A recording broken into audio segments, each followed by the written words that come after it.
Je suis Chanceur Bolukola Osoni, le coordonnateur du Fonds spécial de répartition de l'indemnisation aux victimes des activités illicites de l'Ouganda en RDC.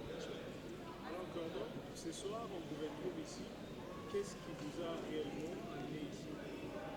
En fait, je pense que c'est le fruit de long parcours de dur labeur et surtout que nous sommes animés par cette passion exacerbée de servir notre cher et beau pays. Comme je l'ai toujours dit et je ne cesserai de dire, nous sommes Congolais et nous sommes dans l'obligation d'accompagner pleinement, mais aussi loyalement, les ambitions du chef de l'État pour garantir un État de droit.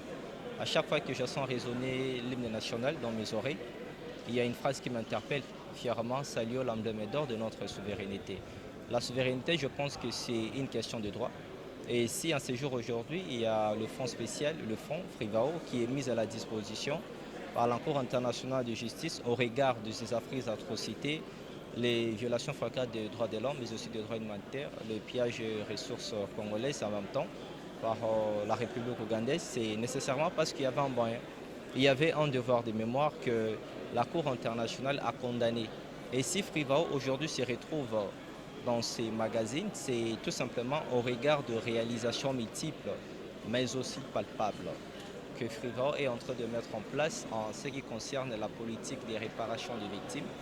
Et personnellement, si nous sommes là, c'est tout simplement parce que nous sommes animés, comme je le disais, par cette volonté d'accompagner les ambitions du chef de l'État. Nous sommes Congolais et nous devons faire de notre mieux pour garantir la grandeur de la RDC parce que le Congo est grand et cela exige de nous de la grandeur. À chaque fois que je suis né, étant que Congolais, comme tout autre étranger peut être né sur le sol congolais, il est d'office congolais, soit c'est par les droits du sang, soit c'est par les droits du sol.